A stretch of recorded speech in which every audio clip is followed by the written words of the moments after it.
오늘 살펴볼 하나님의 말씀은 누가복음 6장에 나온 그 유명한 말씀, 팽지보운에 관한 말씀입니다.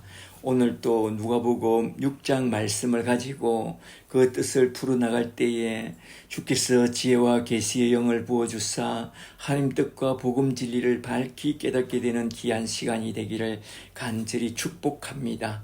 축복합니다. 누가복음 6장에 나온 팽지보운은 어떤 구조로 전개되고 있느냐? 저번 시간에 한번 쭉 살펴봤듯이 누가복음의 팽지보운은 크게 3단 구조로 전개되고 있다고 했는데요. 첫째는 서론부로서 4가지 복과 4가지 화에 관한 말씀이 쭉 나오고 그게 누가복음 6장 20절부터 26절에 딱 나오죠. 둘째는 본론부로서 원수를 사랑하는 말씀과 비판하지 말라는 말씀이 쭉 나오는데요. 거기에 6장 27절부터 45절에 나오죠. 셋째는 결론부로서 팽지보운을 마치면서 반석 위에 지은 집과 흙 위에 지은 집에 관한 비유를 통해서 이 교훈의 말씀을 잘 듣고 잘 행할 것을 딱 명하면서 팽지보운 설교를 다 끝내는데요. 이러한 3단 구조를 따라 쭉 써내려가고 있는 팽지보운을 한번 쭉 살펴보도록 하겠습니다. 한번 잘 들어보세요. 이 팽지보운은 안식일 논쟁 이후에 나온 그런 교훈임을 꼭 유념해서 보라고 했습니다. 그죠? 말하자면 팽지보운은 예수님이 참된 안식일에 대하여 교훈한 후에 그리스도 안에서 참된 안식을 누리게 되는 제자의 도를 중심 주제로 하여 쭉 써내려가고 있다고 했습니다.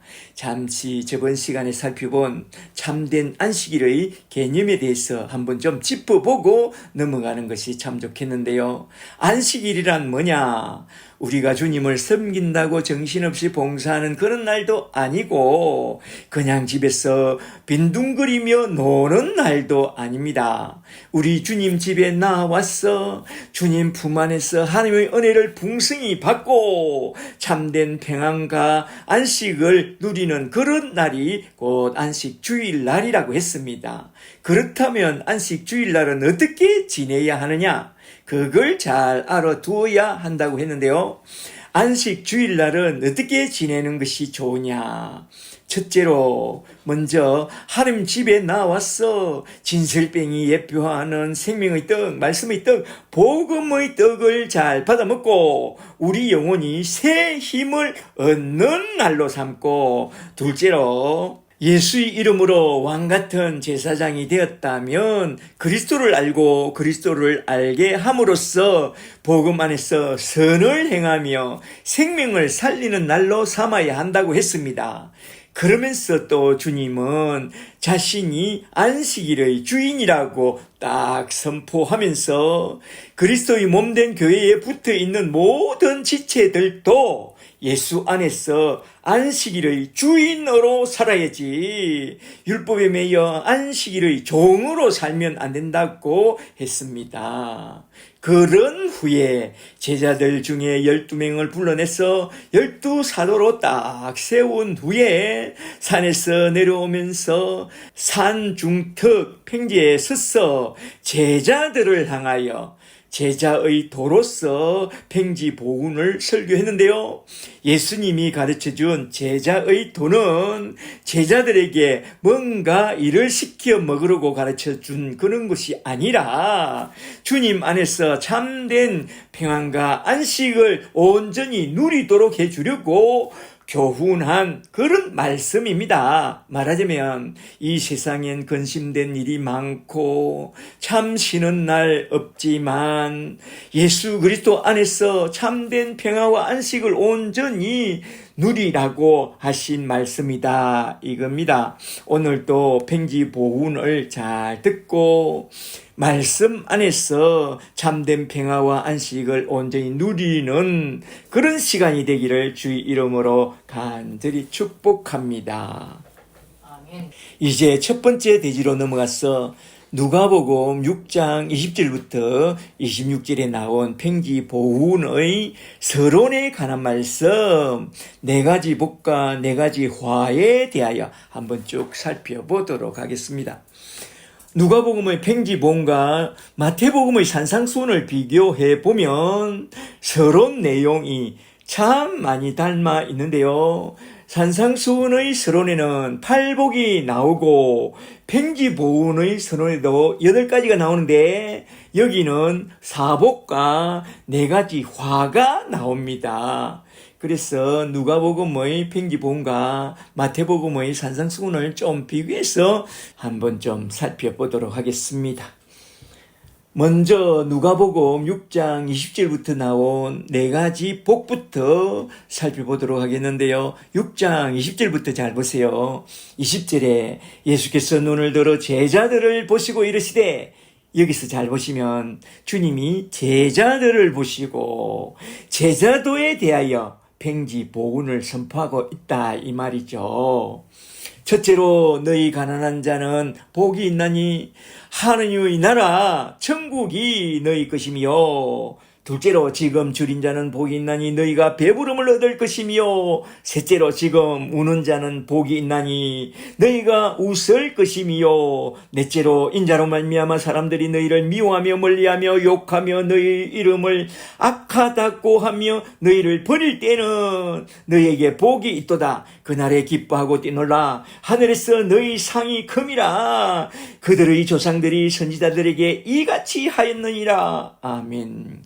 여기에 나온 4가지 축복 선언을 잘 보시면 이 4가지 복은 하느님의 나라 천국의 복을 선포한 그런 말씀입니다. 잘 보세요.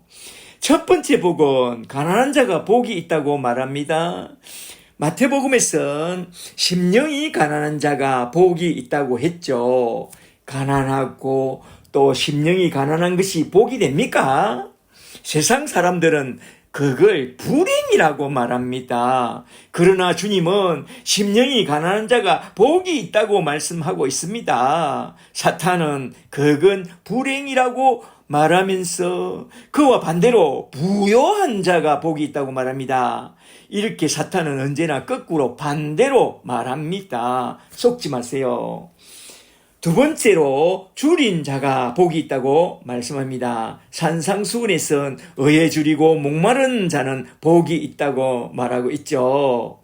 그런데 사탄은 그와 반대로 줄인 자는 불행한 자요, 배부른 것이 망고 땡이라고 말합니다. 누가 맞습니까? 의에 줄이고 목마른 자는 하느님을 찾기 때문에 구원의 지혜를 얻게 되지만, 배부른 것이 망고 땡이라고 생각하는 사람은 하느님이 필요 없으니까 그들은 참 불행한 결말을 맞이하게 됩니다. 세 번째로 우는 자가 복이 있다고 말씀합니다. 마태복음에선 애통하는 자가 복이 있다고 말씀하고 있죠. 그런데 사탄은 그와 반대로 우는 자는 불행한 자요, 웃고 떠들고 노는 자가 복이 있다고 말하고 있습니다. 누가 맞습니까? 부도가 나고 불치병이 걸리고 이젠 돈도 권력도 명예도 다 날아가고 그냥 사는 게 눈물이요, 그래서 애통한 마음으로 우는 사람은 전부요 어지 없어서 손 들고 옵니다 하면서 하나님 앞에 나오게 되니까 그런 사람은 구원받을 준비가 된 사람이라고 말합니다. 대체로 구원의 나라로 들어온 사람들을 보면 고난 속에서 무릎 꿇은 그런 사람들입니다. 그래서 고난은 축복의 통로라고 말하는 것입니다. 그러나 사탄이 축복이라고 말하는 세상의 부요함과 배부름 속에 웃고 떠들고 즐기는 사람은 하나님을 찾지 않기 때문에 그게 마침내 저주가 된다 이 말입니다. 네 번째로 인자로 말미암아 사람들에게 미움을 받고 욕을 듣는 자가 복이 있다고 말합니다. 산상수훈에는 을을 위하여 핍박을 받는 자가 복이 있다고 말합니다. 그런데 사탄은 그와 반대로 미움을 받고 욕을 듣는 자는 불행한 자요, 오히려 사람들에게 칭찬을 받는 그런 사람이 복이 있는 사람이라고 그렇게 우리를 속입니다. 누가 맞습니까? 차라리 예수로 말미암아 사람들에게 미움을 받고 을을 위하여 핍박을 받되 그리스도를 알고 그리스도를 알게 하는 그런 일을 하다가 돌아가는 그것이 가장 하나님 앞에 복된 일인 줄 저는 믿습니다. 할렐루야. 그리고 곧이어 나온 말씀을 잘 보세요. 네 가지 화가 나오는데요. 네 가지 화에 대하여 좀 살펴보도록 하겠습니다. 6장 24절부터 잘 보세요. 24절에 그러나 첫째로 화 있을진저 너희 부요한 자여 하나님보다 부를 구하는 자여 너희는 너희의 위로를 이미 받았도다. 누가복음 16장 25절을 보면 부자와 거지 나사로가 나오는데 부자가 음부지옥에 떨어지죠. 음부지옥에 떨어진 부자에게 그리 말합니다. 너는 살았을 때에 위로를 다 받았고 나사로는 여기서 위로를 받게 되었다고 말하죠. 둘째로 화 있을진저 너희 지금 배부른 자여 말하자면 자기 배만 불리며 사는 자들이여 너희는 영원히 주리리로다. 셋째로 화 있을진저 너희 지금 웃는 자여 너희가 애통하며 울리로다. 말하자면 심판날에 애통하며 울게 될 것이다 이겁니다. 넷째로 모든 사람이 너희를 칭찬하면 화가 있도다. 칭찬을 탐하는 자들아 너희 조상들이 거짓 선지자들에게 이같이 칭찬하였느니라. 말하자면 이 세상에서 칭찬받는 날이 딱 끝나는 그 순간 죽음 저편에서 영원히 화를 당하게 될 것이다 이 말입니다. 여기에 나온 네 가지 화는 잘 보시면 지옥의 저주를 선포한 것입니다. 잘 보세요. 이러한 네 가지 복과 네 가지 화는 제자도에서 우리 신앙생활을 윤리로 주신 그런 말씀이냐? No, 아닙니다. 이 네 가지 복과 네 가지 화는 잘 보세요. 제자들의 가치관과 삶의 방향성과 삶의 철학을 교훈한 말씀입니다. 이러한 방향성과 가치관은 신앙교육을 통해서 맹심보감처럼 우리 마음속에 잘 새겨놓는다고 해서 이러한 철학을 갖고 살아갈 수 있느냐? 사탄이 역사하는 이 세상에서 그리 살 수 있느냐? 전에 누가복음 4장에서 사탄의 시험과 영적 전쟁에 대하여 한번 쭉 살펴봤습니다. 그때 주님이 말씀했죠. 저 원수마귀 사탄이 우리를 시험하고 유혹하는 길은 딱 세 가지로 정해져 있다고. 창세기 3장과 누가복음 4장과 요한일서 2장 16절 말씀을 통해서 우리 주님은 우리에게 분명히 말해 주었습니다. 저 원수마귀 사탄은 언제나 항상 다음 세 가지. 첫째는 먹는 것에 대한 육신의 정욕과, 둘째는 보는 것에 대한 안목의 정욕과, 셋째는 세상 영광에 대한 이생의 자랑을 툭툭 치고 들어와서 우리를 시험하고 유혹하면서 우리 신앙을 무너뜨린다고 했습니다. 주님 말씀에 의하면 사탄은 참 멍청해서 꼭 이 세 가지만 늘 갖고 와서 하나님의 자녀들을 미혹한다는 거요. 이 세 가지를 잘 기억해 놓으라고 했죠. 머리, 돈, 여자로 미혹한다 이겁니다. 머리는 세상 영광을 가져오는 이생의 자랑이요. 돈은 안목의 정욕을 채워주는 도구요. 여자는 육신의 정욕으로 우리를 넘어뜨리는 그런 도구라고 했습니다. 머리, 돈, 여자를 조심하라. 그런데 모든 인생들은 그놈의 머리, 돈, 여자에 걸려서 안 넘어가는 자가 거의 없습니다. 우리 주님의 보기에는 저 원수마귀 사탄의 전략은 참 멍청해 보이는데 우리 인간들에겐 그 전략이 너무나도 잘 먹혀드는 아주 똑똑한 전략이라는 것입니다. 이 세 가지가. 그러니까 사탄이 역사는 이 세상에서 예수님이 그의 제자들에게 선포한 복과 저주에 대한 가치관과 방향성을 맹심보감으로 마음에 새겨 놓는다고. 우리가 그런 철학을 따라 잘 살아갈 수 있느냐 이겁니다. 그 간단한 세 가지에도 걸려 넘어지는데 이 사복과 이 사화에 걸려 넘어지지 않겠느냐 이 말입니다. 여기서 우리는 주님이 왜 팽지보은의 서두에서 네 가지 복과 네 가지 화부터 딱 선포하면서 팽지보은을 시작하고 있는지 그것부터 한번 잘 생각해 보고 넘어가야 합니다. 잠시 누가복음 1장 35절 말씀을 잘 보세요. 가브리엘 천사가 기도하고 있는 마리아에게 떡 나타나서 한마디 합니다. 누가복음 1장 35절에 성령이 너에게 임하시고 지극히 높으신 이의 능력이 너를 덮으시리니 이름으로 나실 바 거룩한 이는 하나님의 아들이라 일컬어지리니 그 이름을 예수라 하라고 말씀합니다. 그리하여 성령이 임하고 새 생명을 잉태한 마리아는 그때부터 입덧을 하게 됩니다.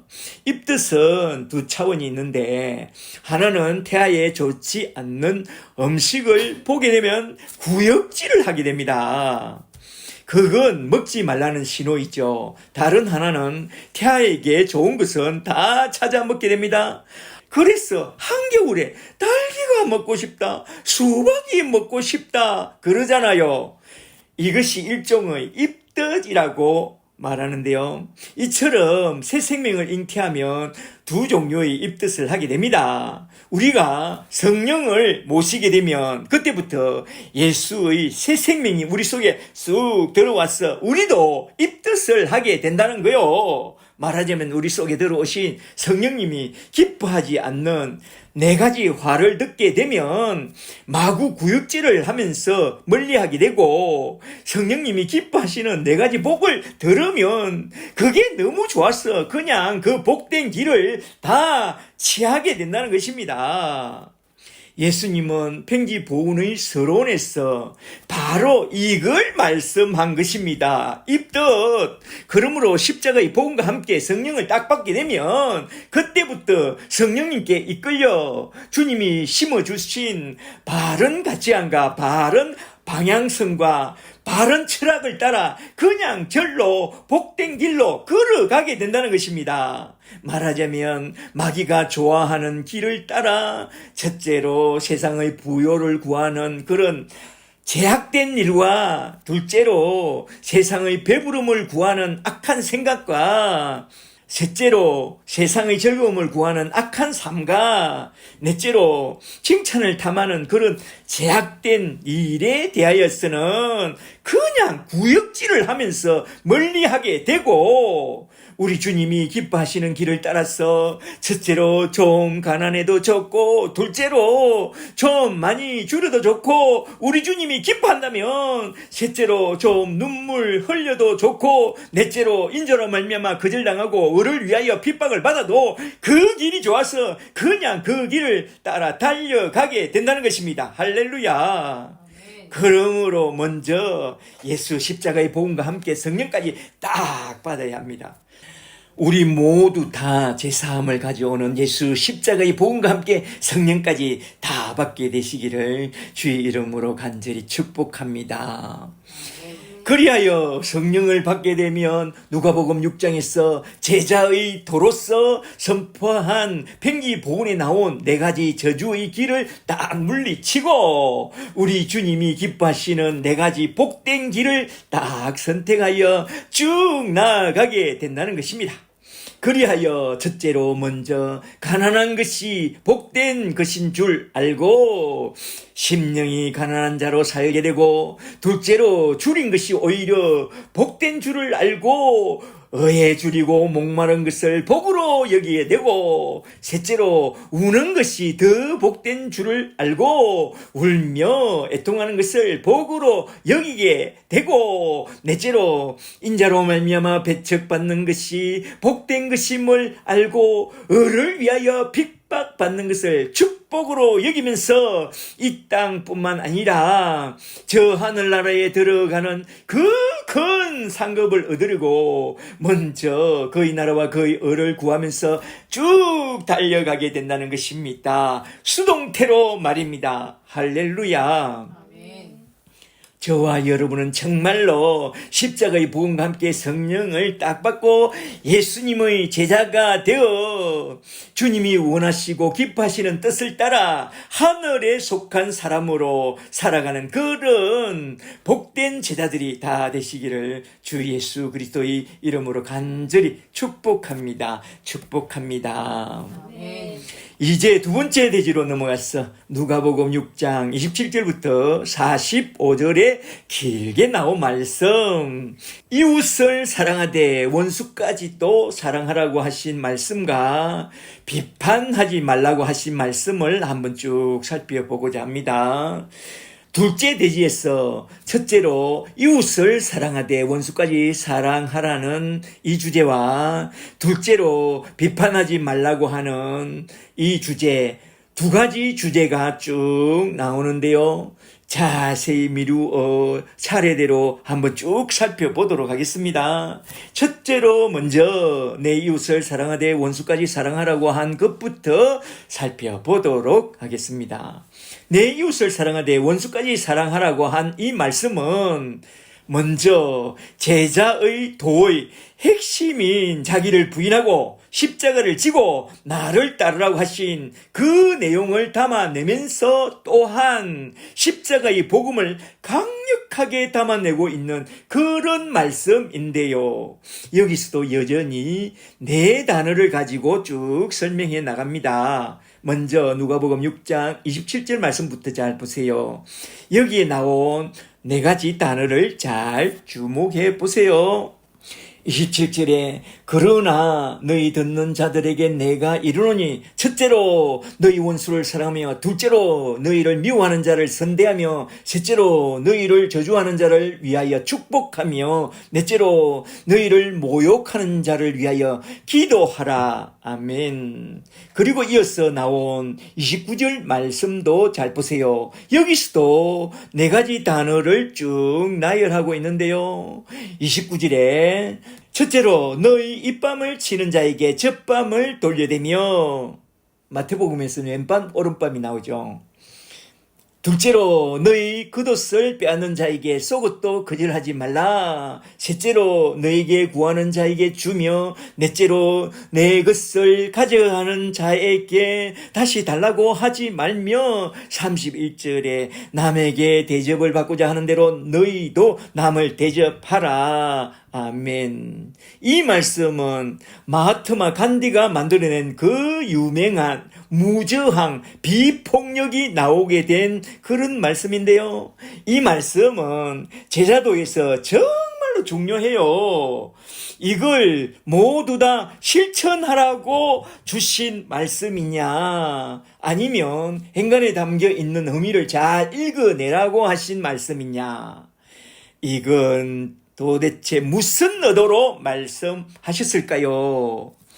여기서 우리는 우리 주님이 전에 하신 말씀, 모든 성경 말씀은 나에게 대하여, 말하자면 예수에 대하여 정언한 말씀이라는 것을 깊이 생각하면서 이 말씀부터 먼저 한번 좀 살펴보는 것이 참 좋겠는데요. 29절부터 잘 보세요. 29절에 입밤을 치는 자에게 젖밤을 돌려대며 겉옷을 빼앗는 자에게 속옷도 내어주고 너에게 구하는 자에게 그냥 다 내어주고 가져가려고 한다면 다 내어주어 버리라고 말씀하고 있습니다. 이건 무엇을 말씀하고 있느냐? 이건 예수님의 십자가 고난 사건을 딱 그려낸 그런 말씀입니다. 잘 보세요. 잠시 이사야서 50장 6절 말씀을 한번 좀 보고 넘어가도록 할까요? 이사야서 50장 6절에 나를 때리는 자들에게 내 등을 맡기며 나의 수염을 뽑는 자들에게 나의 뺨을 맡기며 모욕과 침뱉음을 당하여도 내 얼굴을 돌리지 아니하였느니라. 아멘. 이 말씀은 누구에게 한 말씀이죠? 예수님에 대한 예언의 말씀이죠. 그리고 이어서 나온 이사야서 53장 3절 말씀을 좀 더 보세요. 이사야서 53장 3절에 그는 멸시를 받아 사람들에게 버림을 받았으며 강고를 많이 겪었으며 질고를 아는 자라. 그는 실로 우리의 질고를 지고 우리의 슬픔을 당하였거늘 우리는 생각하기를 그는 징벌을 받아 하나님께 맞으며 고난을 당한다 하였노라. 그가 찔림은 우리의 허물을 인하며 그가 상함은 우리의 죄악 때문이라. 그가 징계를 받음으로 우리는 평화를 누리고 그가 채찍에 맞음으로 우리는 나음을 받았다. 이건 또 누구에게 한 말씀이죠? 예수님에 대한 그 예언이죠. 그리고 예레미야애가 3장 30절을 좀 더 보세요. 예레미야애가 3장 30절에 그는 자기를 치는 자에게 뺨을 돌려대고 치욕으로 배를 불리셨도다. 이 말씀도 다 우리 주님 예수님에 대하여 예언한 그런 말씀이 맞죠? 맞습니다. 잘 보세요. 예수님은 십자가 앞에서 첫째로 이 뺨을 치는 자에게 저 뺨도 돌려되었습니다. 둘째로 겉옷을 가져가는 자에게 속옷도 내어줬습니다. 십자가 아래서 로마 군병들이 겉옷과 속옷을 가져갔잖아요. 셋째로 구하는 자에게 내어주며 오리를 가자고 할 때에 십자가를 지고 십리까지 가주었죠. 넷째로 달라고 하는 자에게 주님은 자기 목숨까지 다 내어줬습니다. 잘 보세요. 이 말씀은 분명히 예수님이 고난받는 그 사건을 그려낸 그 말씀이 맞죠? 맞습니다. 다시 6장 28절로 돌아가서 예수님이 하신 말씀을 잘 들어보세요. 너희 원수를 사랑하며 너희를 미워하는 자를 선대하며 너희를 저주하는 자를 위하여 축복하며 너희를 모욕하는 자를 위하여 기도하라. 이건 또 무슨 말씀이냐? 이걸 예수님의 입장에서 한번 잘 들어보세요. 나의 원수가 나를 미워하여 나를 저 십자가에 못 박았지만 나는 내 원수를 사랑하고 선대했다. 또 나를 저 십자가에 매달아 놓고 나를 모욕하고 나를 저주했지만 나는 그들을 축복하고 기도해 주었다. 아버지여 저들의 죄를 사여 주옵소서. 저들을 불쌍히 여겨 주옵소서. 이렇게 주님은 그들을 축복하고 기도해 주었습니다. 잘 보세요. 이웃을 사랑하되 첫째로 너희 원수까지 사랑하며 둘째로 너희를 미워하는 자를 선대하며 셋째로 너희를 저주하는 자를 위하여 축복하며 넷째로 너희를 모욕하는 자를 위하여 기도하라고 하신 이 말씀은 제자도에 있어서 제자들의 신앙생활 윤리를 말씀하신 것 같지만 실제로는 예수님이 십자가에 달려 죽은 그 사건을 말씀하고 있습니다. 잘 보세요.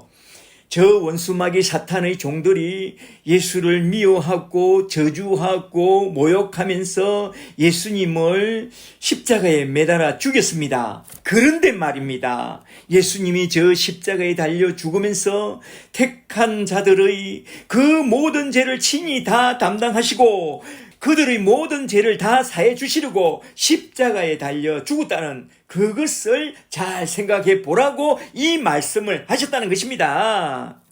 그러므로 너희는 이 말씀을 보게 되거든 십자가 앞에 나아가서 예수를 온전히 믿고 제3과 함께 성령을 딱 받으라 이 말입니다. 그리하면 너희도 그리스도를 본받아 성령의 능력으로 자기를 부인하고 자기 십자가를 지고 예수님을 온전히 따라갈 수 있다. 저 순교자 스데반처럼 너희 원수를 사랑하며 너희를 미워하는 자를 선대하고 너희를 저주하는 자를 위하여 축복하며 너희를 모욕하는 자를 위하여 기도하고 우리 주님을 잘 따라갈 수 있다 이 말입니다. 그렇게 주님을 잘 따라간다면 우리가 가는 곳이 어디겠어요? 천국이죠. 천국. 그러므로 산상수훈과 팽지보훈에서 선포한 이 말씀은 십자가의 복음을 선포한 그런 말씀이요. 천국에 들어가는 천국 복음을 선포한 그런 말씀이라는 것입니다. 그러므로 너희가 이 말씀을 보게 되거든 예수님의 십자가를 바라보고 그리스도를 알고 그리스도를 알게 하는 그런 삶을 살다가 저 천국으로 돌아가야 한다 이 말입니다. 그런 저와 여러분이 다 되시기를 주의 이름으로 축복합니다. 이렇게 산상수훈과 팽지보훈은 예수님의 십자가를 바라보고 살라고 주신 그런 말씀이라는 것입니다. 할렐루야. 아멘. 그리고 이어서 나온 말씀만 좀 더 살펴보고 넘어가도록 하겠는데요. 6장 35절부터 잘 보세요. 6장 35절에 오직 너희는 원수를 사랑하며 선대하며 아무것도 바라지 말고 꾸어주라. 그리하면 너희 상이 클 것이요 또 지극히 높으신 이의 아들이 되리니 그는 은혜를 모르는 자와 악한 자에게 또 인자하시니라. 아멘. 여기서 잘 보시면 그 상급이 뭐라고 해요? 지극히 높으신 이의 아들이 되는 그게 상급이라고 해요. 그리고 36절에 너희 아버지의 자비로우신 같이 너희도 자비로운 자가 되라고 하면서 딱 끝을 냅니다. 여기에 나온 6장 35절 후반절 말씀이 참 중요한데요. 이것만 좀 보고 넘어가도록 하겠습니다. 6장 35절 후반절에 하나님은 은혜를 모르는 자와 악한 자에게도 인자하시니 너희 하나님의 자비로우신 같이 너희도 자비한 자가 되라 라고 말씀하고 있습니다. 하나님은 은혜를 모르는 놈, 악한 놈에게도 인자하시고 자비로우신 하나님이시다. 은혜를 모르는 못된 놈, 악한 놈, 그런 놈이 누구냐? 그런 놈이 바로 저와 여러분입니다. 천벌을 받아도 골백번 받아야 마땅한 우리를 구원해 주시려고 우리 하나님이 자기 아들을 저 십자가에 내어주신 그 은혜와 자비를 깊이 생각해보라. 만물보다 심히 부패하고 사악한 우리를 하나님의 자녀로 삼아 주시려고 주님의 교회로 불러주시고 지혜와 계시의 영을 부어주사 진리의 말씀 곧 구원의 보험을 듣게 해주시고 예수를 믿게 해주셨을 뿐만 아니라 그 안에서 성령으로 딱 인쳐주사 온전한 구원을 우리에게 베풀어 주었습니다.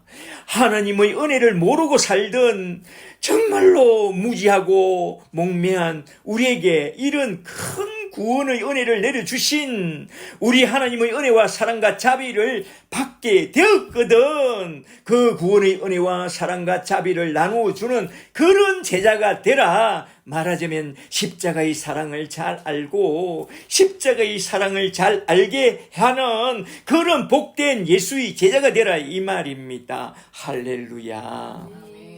이 구절을 통해서 적용해 봐야 할 말씀이 있으니 무엇이냐? 우리가 그런 하나님의 은혜와 자비와 사랑을 알게 되었다면 우리도 아무것도 바라지 말고 은혜와 자비와 사랑을 베푸는 그런 자가 되어야 한다는 것입니다. 고맙다고 감사하다고 그런 말을 안 해도 신년이 됐고 명절이 지나고 어버이날이 지나도 감사 문자 하나 없어도 실망하지 말고 시험 들지 말고 그저 늘 하던 대로 나누어 주고 베풀어 주는 자가 되라. 아무것도 바라지 말고 아무것도 기대하지 말고 그저 나누어주는 그런 주님의 제자가 되라 이 말입니다. 부모 자식 간의 마지노선까지 다 없애버리고 신년에 명절에 어버이 주일에 전화 한 통 없더라도 실망치 말라. 모든 것을 초월하라. 그래야 참된 평안과 참된 안식을 누리게 된다 이 말입니다. 할렐루야. 미제사고 그저 미안합니다, 죄송합니다, 감사합니다, 고맙습니다, 미제 사고를 늘 마음에 품고 살면서 아낌없이 그냥 나누어주는 그런 생명나무가 되라. 그게 예수님의 제자이다 이 말이죠. 이렇게 설교를 준비하다 보니 그동안 좀 섭섭했던 마음이 다 사라지고 마음이 넓어지는 것 같습니다. 마음이 넓어지고 예뻐질 것 같아요. 이것이 사랑이란 걸 난 알아요. 콧날이 시큰해지고 눈이 아파오네요. 이것이 행복이란 걸 난 알아요. 오늘은 왠지 마음이 넓어지고 모두 다 사랑할 것만 같습니다. 그리스도를 본받아 원수까지 사랑하고 아무것도 바라지 말고 아낌없이 나눠주는 그런 예수님의 제자들이 다 되시기를 주의 이름으로 간절히 축복합니다. 축복합니다. 아멘. 이제 본론부에서 두 번째로 나온 주제로 넘어가서 누가복음 6장 37절부터 나온 말씀, 비판하지 말라고 하신 이 말씀을 한번 쭉 살펴보도록 하겠습니다. 이웃을 사랑하는데 가장 큰 걸림돌이 무엇이냐? 비판입니다. 그래서 주님은 원수까지 사랑하라고 하신 후에 곧이어 비판하지 말라는 이 주제를 딱 다루고 있는데요. 여기서도 네 가지 단어로서 쭉 설명해 나갑니다. 6장 37절부터 잘 보세요.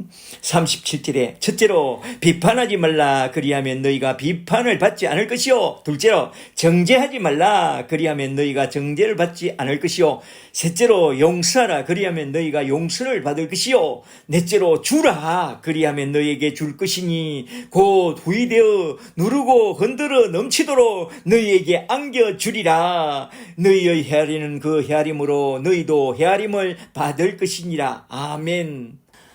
우리가 비판을 안 할 수가 없고 정죄를 안 할 수도 없다. 또 용서할 수 없고 나눠줄 수도 없지만 그래도 너희 하나님의 자비로운 마음을 품고 비판을 하더라도 좀 자비롭게 비판하고 정죄를 하더라도 좀 자비롭게 정죄하고 또 좀 자비롭게 용서하고 좀 자비롭게 잘 나누어주는 자가 되라는 그런 말씀이냐? 아니면 이 말씀 안에 또 다른 의도를 담아내고 있느냐? 여기서도 우리는 모든 성경 말씀은 예수에 대하여 증언한 말씀이라는 것을 염두에 두고 잘 살펴봐야 합니다. 성경 한 말씀, 한 구절, 한 문장마다 다 예수 그리스도를 증언하는 말씀입니다. 그런 십자가의 복음 차원에서 37절부터 잘 보세요. 37절에 비판하지 말라, 정죄하지 말라, 용서하라, 주라, 디도미, 이 네 단어를 잘 보세요. 이게 무슨 말씀이냐? 비판과 정죄로 너희가 예수님을 십자가에 매달려 죽였지만 예수님은 십자가 위에서 너희 죄를 다 용서해 줬고 그의 목숨까지 디도움이 다 넘겨주었다. 이렇게 이 네 단어는 저 십자가 사건을 그려낸 그런 말씀이다 이 말입니다. 너희가 비판하고 정죄하는 그 비판과 정죄를 받고 우리 주님은 십자가에 달려 돌아가셨습니다. 그러므로 너희가 이제 예수를 믿게 되었다면 돌이켜 다시는 예수를 저 십자가에 못 박는 그런 비판과 정죄를 하지 말고 십자가의 사랑으로 서로 용서해주고 자기의 생명까지 아낌없이 내어주는 그런 예수님의 제자가 되어야 한다 이 말입니다. 오늘도 내일도 이 말씀을 보게 되거든. 진실로 십자가의 복음을 잘 알고 십자가의 복음을 잘 알게 하는 그런 예수님의 제자가 되어야 합니다. 할렐루야. 아멘. 그리고 여기서 하나 더 이 말씀을 보게 되거든. 적용적으로 자신을 잘 되돌아보라 이겁니다. 나는 비판하는 사람, 정죄하는 사람, 용서 못하는 사람, 나누어주지 못하는 그런 사람이 아닌지 나를 돌아보고 내가 그런 사람이라면 다시 십자가 앞에 엎드려 회개하고 변하여 새 사람이 되고 은혜의 사람, 나누어주는 사람이 되어야 합니다. 여기서 저는 코리템 붐 전도사님을 한번 좀 생각해 봤습니다. 코리템 붐 여사는 네덜란드 사람인데 2차 세계대전 직전에 나치의 지배 아래서 전 유럽이 나치의 지배 아래 들었죠. 네덜란드도. 특히 네덜란드는 기독교가 많은데 더 핍박이 심했죠. 유대인이라는 이유로 부모 형제와 함께 나치 수용소에 끌려가서 엄청난 학대를 받았는데 다들 죽고 자기만 살아남았대요. 독일이 패전하면서 풀려났는데 하나님이 나만 살려준 이유가 뭔지 기도하다가 신학을 공부하여 하나님의 뜻을 전하는 그런 전도자가 되기를 결심하고 전도사가 되었대요.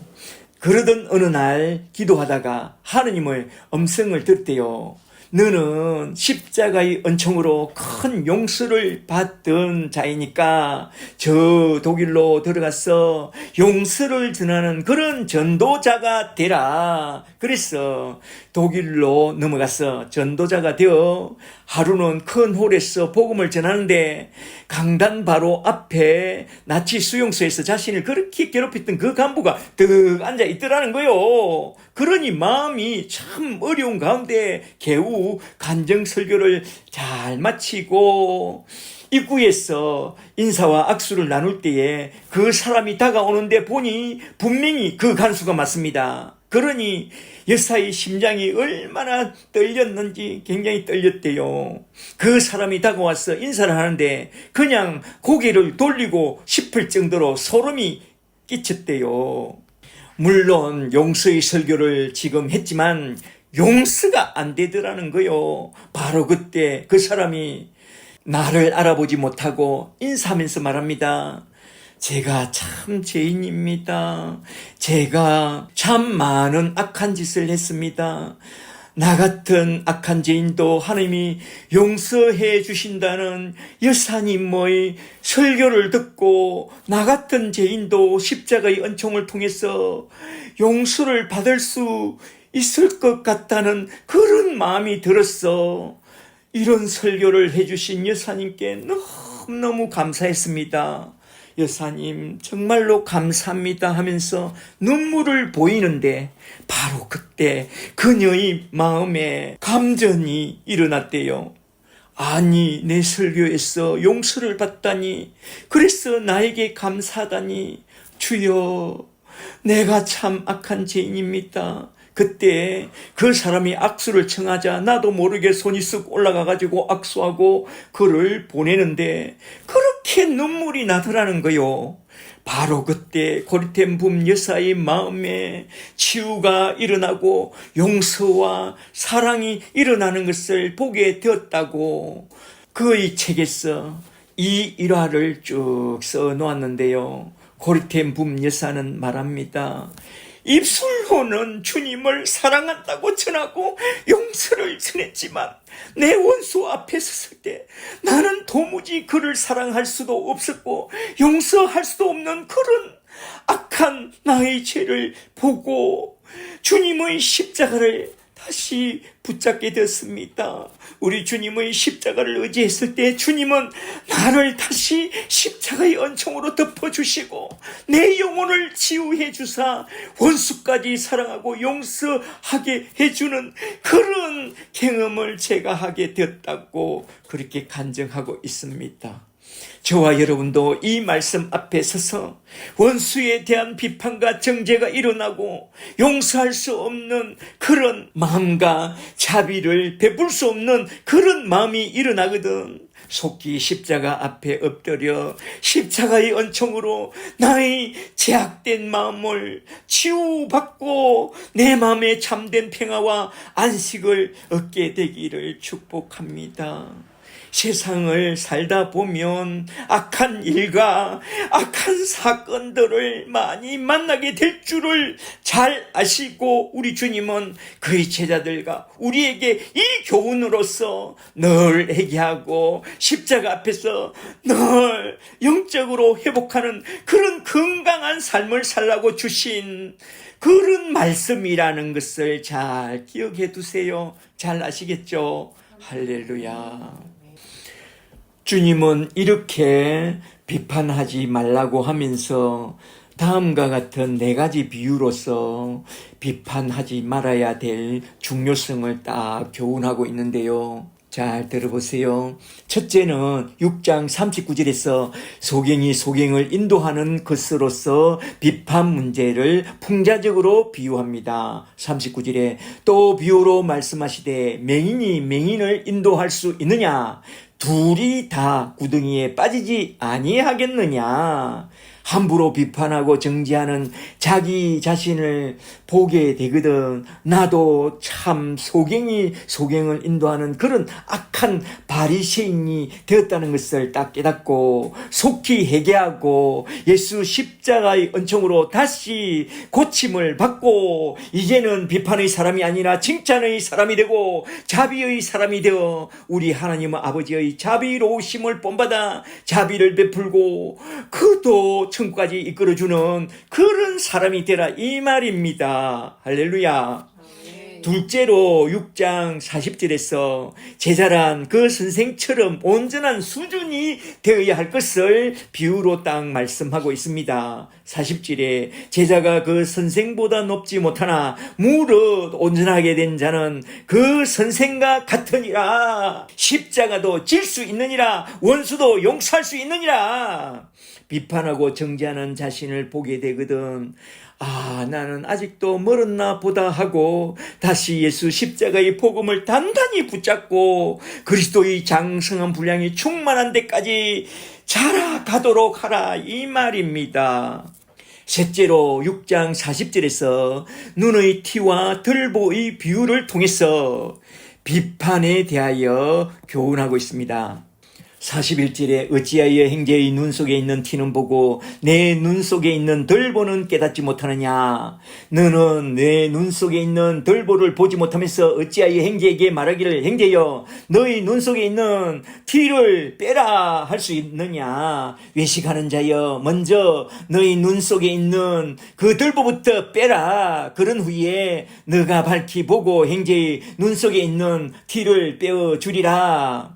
이 말씀은 워낙 많이 쓰는 말씀이라서 무슨 말씀인지 다들 잘 아시죠? 남의 눈에 티끌이 보이거든. 그를 비판하기 전에 남의 단점과 허물이 보이는 그 순간 은혜가 떨어진 나 자신을 발견하고 아이쿠 얼른 십자가 앞에 엎드려 주님의 은혜를 구하라 이겁니다. 십자가의 사랑과 주님의 은혜를 많이 받아서 남의 단점보다 장점을 칭찬해주는 그런 사람이 되라 이 말입니다. 할렐루야.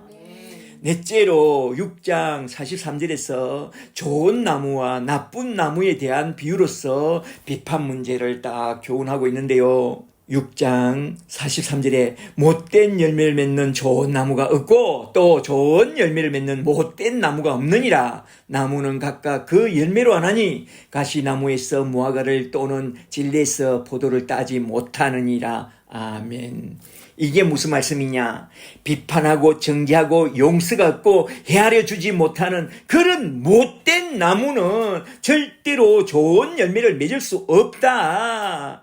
그렇게 좋은 열매를 맺을 수 없었던 우리가 예수 십자가라는 좋은 생명나무에 딱 접붙임을 받은 후에 좋은 열매를 맺는 생명나무가 되었으니 말하자면 물과 성령으로 세례를 받게 되었을 때에 나의 못된 나무는 끊기고 예수의 십자가의 생명나무에 딱 접붙임을 받은 후에 좋은 생명나무가 되었으니 이제는 변하여 새 사람이 되어 새롭고 아름다운 생명나무의 열매를 맺는 그런 사람이 되라 이 말입니다. 그러나 혹여 아직도 비판하고 정죄하는 그런 못된 열매를 맺고 있는 우리 자신을 보게 되거든 얼른 속히 회개하고 돌이켜 십자가를 다시 딱 붙잡고 우리 주님으로부터 내려오는 풍성한 은혜와 사랑을 공급받아서 좋은 열매를 많이 맺는 그런 좋은 생명나무가 되어야 한다 이 말입니다. 할렐루야. 누가복음 6장 45절에서 선한 사람은 마음에 쌓은 선에서 선을 내고 악한 자는 그 쌓은 악에서 악을 내나니 이는 마음에 가득한 것을 입으로 말하게 된다고 하신 이 말씀을 마음에 딱 새겨놓고 예수의 생명나무에 온전히 딱 접붙였어. 오늘도 내일도 생명의 말씀을 많이 받았어. 비판하는 자가 아니라 칭찬하는 자, 내가 받은 그 생명의 말씀으로 선한 열매를 많이 맺게 되는 그런 사람으로서 그리스도를 알고 그리스도를 알게 하는 그런 우리 주님의 아름다운 제자들이 다 되시기를 주 예수 그리스도의 이름으로 간절히 축복합니다. 축복합니다. 아멘. 이제 세 번째 대지로 넘어가서 누가복음 6장 46절부터 49절에서 결론 말씀으로 나온 반석 위에 지은 집과 흙 위에 지은 집에 대하여 한번 좀 살펴보고 딱 마치도록 하겠습니다. 잘 보세요. 46절에 너희는 나를 불러 주여 주여 하면서도 어찌하여 내가 말하는 것을 행하지 아니하느냐. 내게 나와서 내 말을 듣고 행하는 자마다 누구와 같은가를 너에게 보이리라. 집을 짓되 깊이 파고 주추를 반석 위에 놓은 사람과 같으니 큰 물이 나서 탕류가 그 집에 부딪히되 잘 지었기 때문에 능히 요동하지 못하게 하거니와 49절에 내 말을 듣고 행하지 않는 자는 주추 없이 흙 위에 집 지은 사람과 같으니 탕류가 부딪힘에 집이 곧 무너져 파괴됨이 심하리라. 아멘.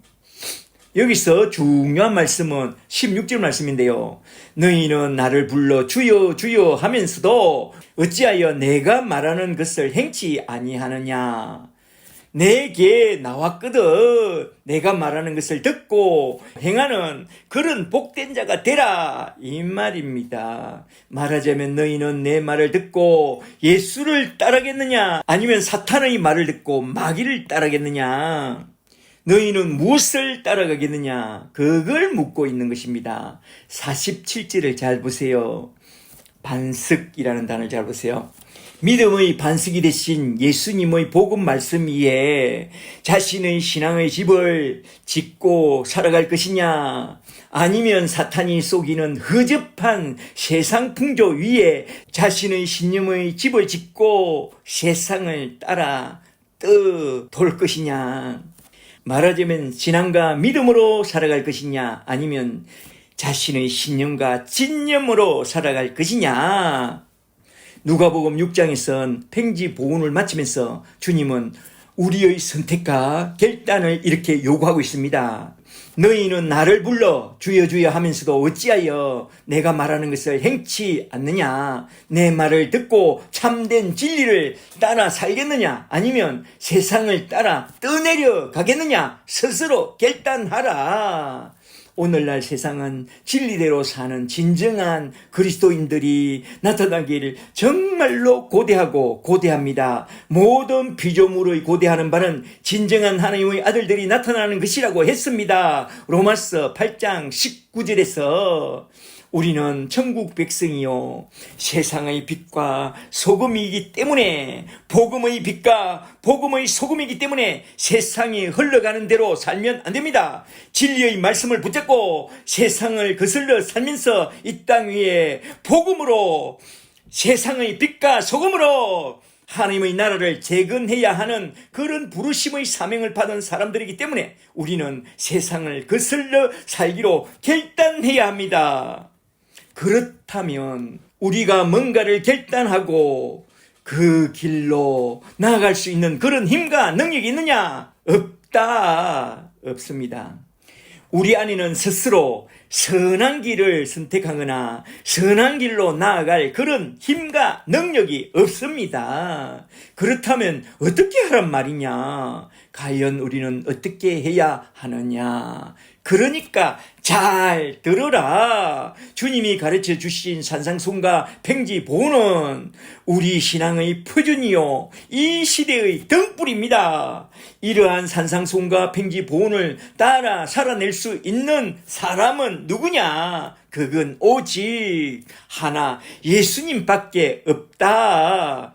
그렇다면 우리 예수님은 어떻게 해서 그게 가능했느냐? 누가복음 1장 35절을 다시 보라. 예수님은 어떻게 잉태되었고 어떻게 태어났으며 어떻게 살았는지 그것을 잘 보라, 이 말입니다. 예수님은 마리아에게 성령이 임하시고 지극히 높으신 이의 능력이 덕품으로 말미암아 잉태되었으니, 말하자면 예수님은 성령으로 잉태됐고 성령으로 태어났고 성령 안에서 자라났고 성령의 능력으로 모든 일을 행하셨고 성령에 이끌려 십자가까지 질 수 있었던 것입니다. 할렐루야.